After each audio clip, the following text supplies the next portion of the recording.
गीतांजलि हिंदी पर आप सभी का हार्दिक स्वागत है। आज हम कृष्ण काव्य का अगला पार्ट देखेंगे। पिछला भाग हम पिछली क्लासेस में देख चुके हैं।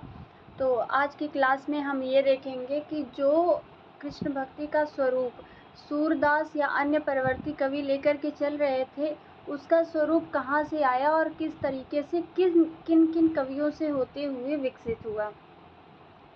तो कृष्ण काव्य का जो स्वरूप सूरदास या अन्य परवर्ती कवि लेकर के चल रहे थे, क्या वो पिछला पारंपरिक ही स्वरूप था या फिर इन लोगों ने बदला था। तो आइए देखते हैं हम कृष्ण काव्य का काव्य रूप।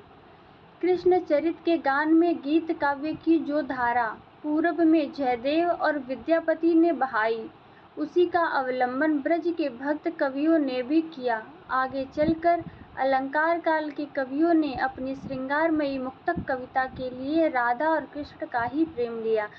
तो इससे हमें ये तो श्योर हो जाते हैं हम कि जो कृष्ण काव्य की पुरानी धारा चल रही थी, पुरानी परंपरा या पुराना स्वरूप चल रहा था, आगे के कवियों ने भी उसको ही धारण किया और उसको ही उसी प्रकार लिया जिस प्रकार से पहले कविताएं रचनाएं हो रही थी। उनकी रचनाओं में न तो जीवन के अनेक गंभीर पक्षों के मार्मिक रूप स्फुरित हुए, न अनेक रूपता आई। श्री कृष्ण का इतना चरित हो उन्होंने न लिया जो खंड काव्य, महाकाव्य आदि के लिए पर्याप्त होता। राधा कृष्ण की प्रेम लीला ही सबने गाई।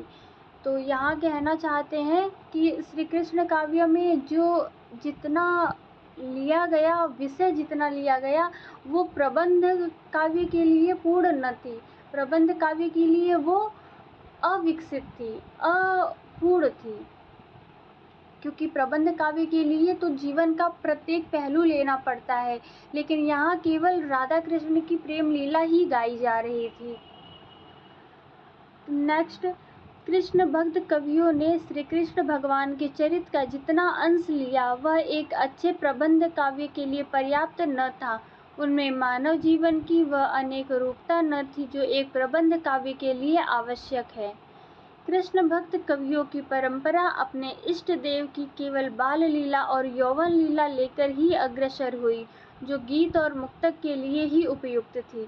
यहाँ कहने का तात्पर्य केवल इतना है कि जितना स्वरूप कृष्ण काव्य का जितना स्वरूप लिया गया है, वो केवल मुक्तक के लिए और गीत के लिए ही उपयुक्त हो सकती है। प्रबंध काव्य के लिए वो पर्याप्त नहीं है, क्योंकि कृष्ण भक्त कवियों ने अपने भगवान की केवल बाल लीला और यौवन लीला, मतलब कि उनका जो समय गोकुल में बीता था और मथुरा तक जाने का, इतना ही समय उन्होंने लिया, जो कि प्रबंध काव्य के लिए पूर्ण नहीं थी। आगे के कवियों ने क्या किया, ये हम आगे देखते हैं कि कृष्ण भक्त कवियों की परंपरा अपने इष्ट देव की केवल बाल लीला और यौवन लीला लेकर ही अग्रसर हुई, जो गीत और मुक्तक के लिए ही उपयुक्त थी। मुक्तक के क्षेत्र में कृष्ण भक्त कवियों तथा अलंकारिक कवियों ने श्रृंगार और वात्सल्य रसों को पराकाष्ठा पर पहुंचा दिया, इसमें कोई संदेह नहीं। कहने का तात्पर्य है कि उन्होंने जितना भी विषय लिया उसको उन्होंने पराकाष्ठा पे पहुंचा दिया, उसमें उन्होंने कोई कमी नहीं छोड़ी है। तो सूरदास तक हमने पढ़ लिया था। सूरदास के बाद अब हम आगे के कवियों के बारे में थोड़ा थोड़ा पढ़ेंगे। सूरदास के बाद अष्टछाप के कवियों में वल्लभ के शिष्यों में परमानंद जी का स्थान आता है। परमानंद दास जी के बारे में थोड़ा देखेंगे कि परमानंद दास वल्लभाचार्य से इन्होंने अरैल में दीक्षा प्राप्त की। अरैल प्रयाग में एक जगह है। इन्होंने सूरसागर की भांति भागवत की कथा का वर्णन नहीं किया। कृष्ण में मथुरा गमन से भंवर गीत तक के प्रसंग का मुख्यतः वर्णन किया। इन्होंने सूरसागर, जैसे सूरसागर में भागवत की कथा का वर्णन किया गया है, इन्होंने वैसा नहीं किया है। इन्होंने केवल मथुरा गमन से भंवर गीत तक के प्रसंग का ही वर्णन किया है। कृष्ण के ईश्वरीय पक्ष का वर्णन न कर केवल माधुर्य पक्ष की लीलाओं का गान किया है, मतलब प्रेम लीला का ही केवल ज्ञान किया है। कृष्ण का जो अद्भुत अलौकिक रूप था उसके बारे में विशेष चर्चा नहीं की है। इनके सर्वाधिक पद बाल लीला विषयक हैं। सूर के बाद वात्सल्य का सर्वश्रेष्ठ वर्णन इन्होंने ही किया। तो सूर के बाद वात्सल्य का सर्वश्रेष्ठ वर्णन किसने किया? तो परमानंद दास जी ने किया है। अत्यंत तन्मयता के साथ बड़ी ही सरल कविता करते थे। कहते हैं कि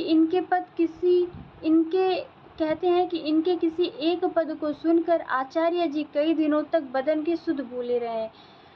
कहना चाहते हैं कि इन्होंने कोई पद गाया हुआ था जिसको सुन करके वल्लभाचार्य जी कई दिनों तक अपने बदन की सुध भूले रहे। इतना सुंदर पद इन्होंने किया था। महत्वपूर्ण रचनाएं देख लेते हैं। परमानंद सागर है, ध्रुव सागर है। परमानंद सागर और ध्रुव सागर 2 रचनाएं इनकी महत्वपूर्ण है। आगे हम कृष्णदास जी के बारे में देखेंगे। कृष्णदास शूद्र जाति से कुंभी थे। ये मूलतः गुजराती थे। कृष्णदास की ही वजह से सूरदास जी ने श्रीनाथ जी का मंदिर छोड़ा था। यह हम सूरदास के विषय में पढ़ चुके हैं। वल्लभ दिग्विजय के अनुसार सन 1510 में वल्लभाचार्य ने कृष्णदास को दीक्षा दी। वल्लभ दिग्विजय कृष्णदास की रचना का नाम है। और इनकी एक रचना और है जिसका नाम जुगलमान चरित है। तो जुगलमान चरित को आप याद रखें। और वल्लभाचार्य ने कृष्णदास को दीक्षा दी, ये किस रचना में बताया गया है? तो वल्लभ दिग्विजय में। अगले हमारे कवि हैं गोविंद स्वामी। गोविंद स्वामी महावन में रहते थे। सन 1535 ईस्वी में विठल नाथ ने इन्हें पुष्टि मार्ग की दीक्षा दी। इसके बाद ये गोवर्धन चले आए। जहाँ ये रहते थे वह स्थान गोविंद स्वामी की कदम खंडी नाम से प्रसिद्ध है। इनकी ब्रज के प्रति गहरी आस्था थी।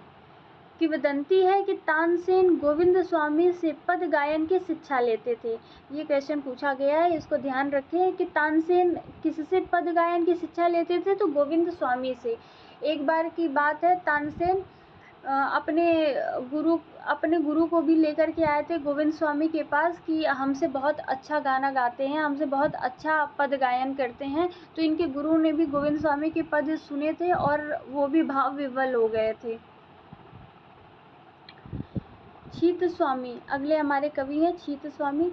छीत स्वामी दीक्षा लेने के बाद गोवर्धन के निकट पूंछरी में तमाल वृक्ष की छाया में रहते थे। इनके पदों में श्रृंगार के अतिरिक्त ब्रजभूमि के प्रति प्रेम व्यंजना भी अच्छी पाई जाती है। अगले हमारे कवि हैं चतुर्भुज दास। चतुर्भुज दास अष्टछाप के कवि कुंभन दास के सबसे छोटे पुत्र थे।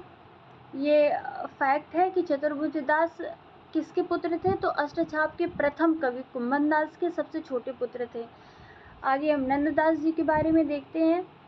अष्टछाप में सूरदास के पीछे इन्हीं का नाम लेना पड़ता है। इनकी रचना भी बड़ी सरस और मधुर है।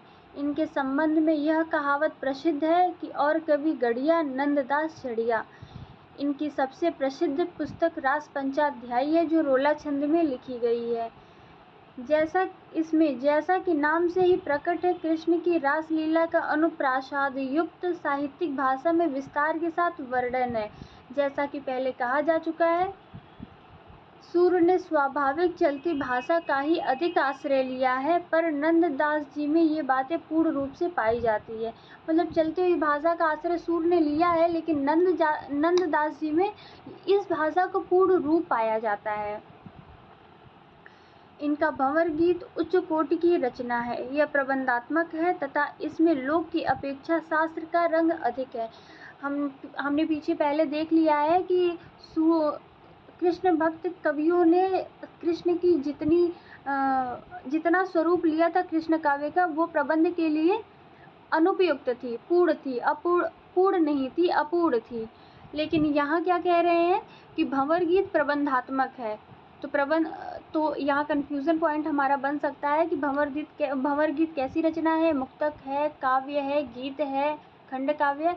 तो भंवर गीत प्रबंधात्मक है और इसमें लोक की अपेक्षा शास्त्र का रंग अधिक है। जबकि हमने सूरदास के भ्रमर गीत में देखा है वहाँ लोक जो है, लोक का रंग अधिक है।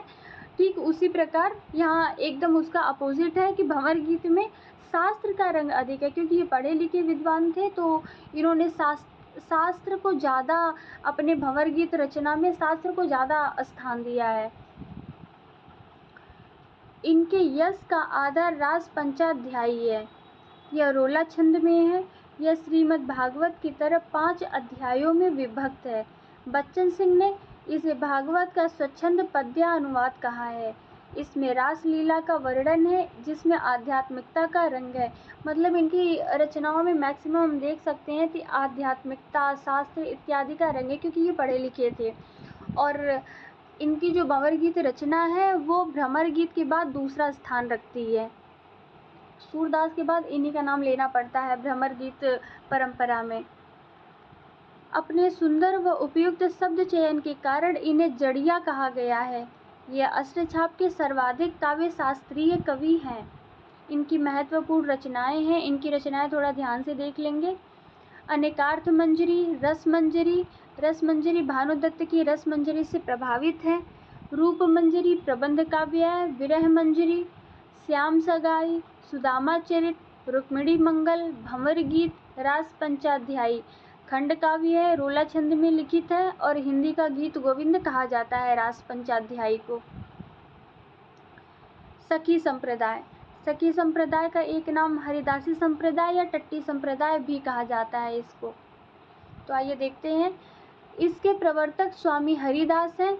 इसे लंबे समय तक निम्बार्क संप्रदाय की शाखा के रूप में स्वीकार किया गया। इस संप्रदाय का एक अन्य नाम टट्टी संप्रदाय भी है।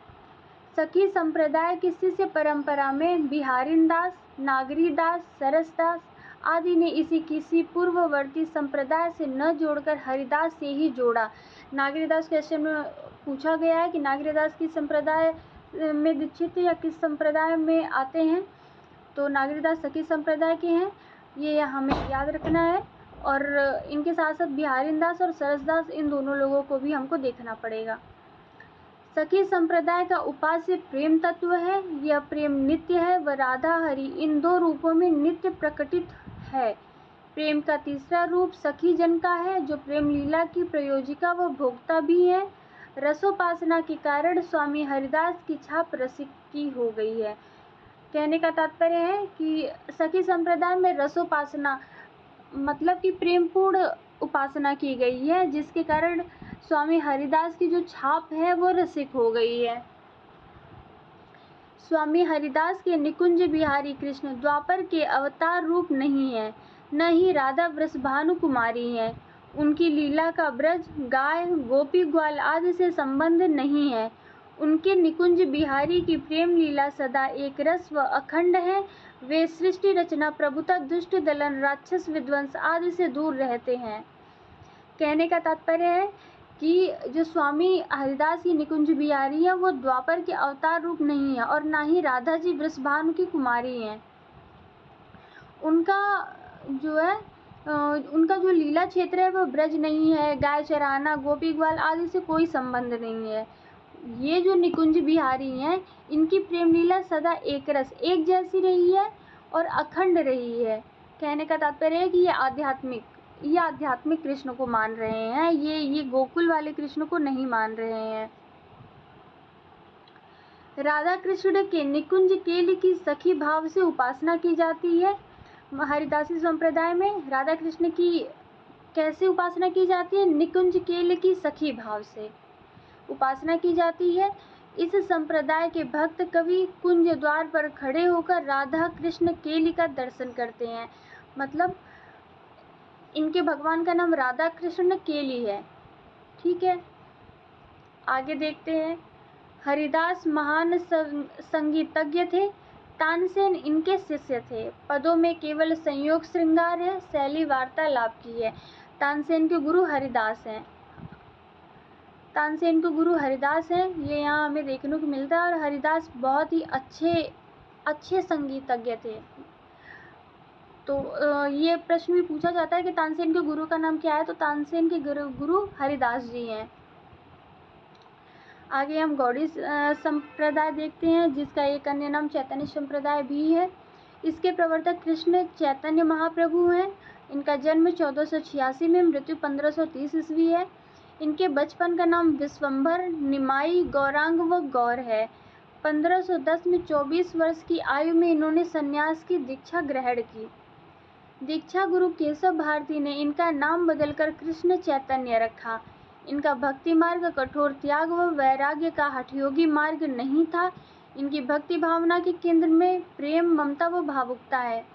चैतन्य मत का दार्शनिक सिद्धांत अचिंत्य भेदाभेद है। हर मत का एक दार्शनिक सिद्धांत है, तो चैतन्य मत का जो गौड़ी संप्रदाय का जो दार्शनिक मत है उसका नाम अचिंत्य भेदाभेद है। जीव गोस्वामी ने भगवत संदर्भ में अचिंत्य भेदाभेद की व्याख्या की है। इसके दार्शनिक रूप में माधव संप्रदाय द्वैतवाद की कोई मान्यता नहीं है। मतलब द्वैतवाद की इनके दार्शनिक संप्रदाय में कोई मान्यता नहीं है, द्वैतवाद को ये नहीं मानते हैं। बलदेव विद्याभूषण ने गोविंद भाष्य में इसकी व्याख्या की है। गोविंद भाष्य यहाँ रखने का बस इतना सा आशय है कि आप इसको ध्यान में रखें कि ये व्याख्या किसकी है, ये रचना किसकी है, बलदेव विद्याभूषण की है। बलदेव विद्याभूषण की गोविंद भाष्य रचना है। चैतन्य संप्रदाय के बंगाली कवि राधा को परकीय मानते हैं, परंतु इस संप्रदाय के ब्रजभक्त कवियों में यह मान्यता नहीं है। चैतन्य संप्रदाय के बंगाली कवि जो बंगाल के हैं वो राधा को परकीय मतलब प्रेमिका मानते हैं, परंतु इस संप्रदाय के जो ब्रज भक्त हैं उनमें यह मान्यता नहीं है। चैतन्य संप्रदाय की उपासना वियोग पक्ष को प्रबल मानकर चलती है, जबकि निम्बार्क और राधा वल्लभ के संयोग पक्ष की स्वीकृति है। चैतन्य संप्रदाय की उपासना वियोग पक्ष को प्रबल मानकर चलती है। चैतन्य संप्रदाय में वियोग पक्ष को ज़्यादा माना जाता है, विशेष महत्व दिया जाता है, जबकि निम्बार्क और राधा वल्लभ में संयोग पक्ष को विशेष महत्व दिया जाता है। खड्ग गोस्वामी 15वीं-16वीं सदी से आशय है 6 गोस्वामी से, जो वैष्णव भक्त और कवि और प्रचारक थे। चैतन्य महाप्रभु संवत 1572 में वृंदावन पधारे। ब्रज की यात्रा के बाद उन्होंने अपने 6 अनुयायियों को भक्ति के प्रचार के लिए वृंदावन भेजा। ये 6 गोस्वामी कौन कौन है ये देख लेते हैं हम। रूप गोस्वामी, सनातन गोस्वामी, जीव गोस्वामी, रघुनाथ भट्ट गोस्वामी, गोपाल भट्ट गोस्वामी, रघुनाथ दास गोस्वामी। प्रथम 3 अधिक विख्यात थे, बाकी लोग कम थे।